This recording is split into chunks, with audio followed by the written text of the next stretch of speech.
लग्नाचे दागिने म्हणजे श्रीमंत पेशवाई दागिने, नाशिकचे सुप्रसिद्ध सराफ मयूर अलंकार सराफ। ताज्या बातम्यांसाठी नाशिक न्यूजच्या YouTube चॅनलला सबस्क्राईब करा आणि बेल आयकॉनला प्रेस करा।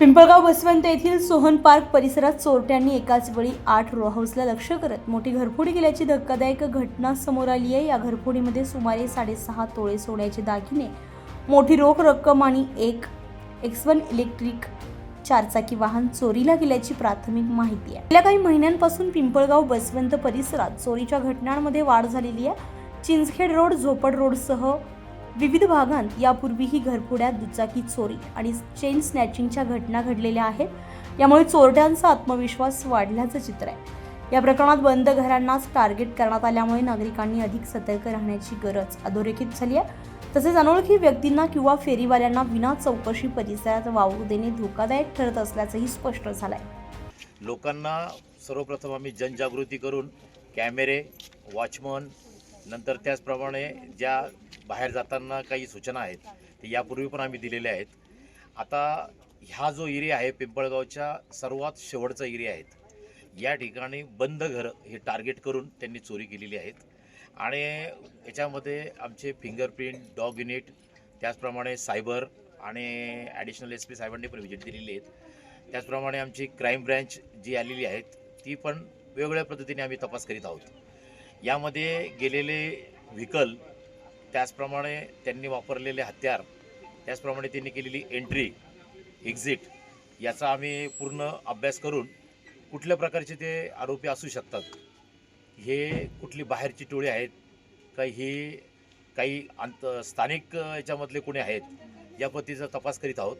आम्ही नागरिकांना याद्वारे आवाहन करतो की आपणांना यापूर्वीसुद्धा आम्ही विनंती केली होती की आपण असे आउटसाईड एरियामध्ये राहतात त्या ठिकाणी कमीत कमी आपल्या कॉलनी एरियामध्ये थोडेफार प्रमाणात तरी कॅमेरे लावावेत। त्याचप्रमाणे कमीत कमी एक वॉचमन तरी ठेवावा आणि आमची जे एक पोलीस व्हेकल आहेत तर पूर्ण गावाला चक्कर मारताना ती प्रत्येक वेळा 1-2 तासांनी त्या ठिकाणी येऊ शकते, वॉचमनला त्या ठिकाणी भेटू शकते आणि सुरक्षेच्या दृष्टीने आम्हाला अजून काय उपाययोजना करता येतील या पद्धतीने आम्ही सर्व नागरिकांची मदत घेऊन हे करत आहोत। या घटनेनंतर परिसरात भीती आणि संतापाचं वातावरण पसरलंय। चोरट्यांना आता कोणाचीही भीती राहिली नाही का, असा सवाल आता नागरिकांकडून उपस्थित केला जातोय। संबंधित आरोपींना तातडीने अटक करून कठोर कारवाई करावी अशी मागणी होतीये। पार्कमध्ये ज्या 8 घरफोडी एका रात्रीत जी झाली, तर इथं कुठल्याही प्रकारचं गेट नाही, कुठल्याही प्रकारच्या या लोकांना सुविधा नाही। इथं जे गार्डन बनवलेलं त्या गार्डनमध्ये स्ट्रीट लाईट नाही। त्याचप्रमाणे इथं जे काही कॅमेरे लावलेले ते कॅमेरे 1 महिन्यापासून बंद आहे। इथं कुठल्याच प्रकारची सोसायटी स्थापन केलेली नाही आहे। नागरिकांनी अशाच प्रकारे इथं नागरिक वाढतं, इथं गवत वगैरे सर्व वाढलेलं आहे आणि याच्यावर प्रतिबंधित उपाय हा लवकरात लवकर केला गेला पाहिजेत होता आणि हे कॅमेरे चालू केले पाहिजेत होते। मी स्वतः ॲडिशनल SP साहेबांना फोन करून इथं बोलावलं, साहेबांनी पण इथं बघून गेलेले आणि ॲडिशनल SP साहेबांनी पण सांगितलेले आज जो आपण म्हणतो नाशिक जिल्हा जो काही कायद्याचा बालेकिल्ला आपण म्हणतो, त्याच कायद्याच्या बालेकिल्ल्यामध्ये आज या अशा मोठ्या मोठ्या प्रकारच्या घटना घडत आहे। ह्या एकदम चुकीच्या घटना घडल्या गेलेल्या आहे। गेल्या 6 महिन्यांपासून अनेक चोऱ्या आज या चंद्रभागा नगर चिंचखेड रोड परिसरात झालेल्या आहे, घरफोडी झालेल्या आहे, चेन स्नॅचिंग अशा मोठमोठे प्रकार झालेले, पण त्याचा कुठल्याही प्रकारचा शोध पोलिसांनी हा लावलेला नाही आहे।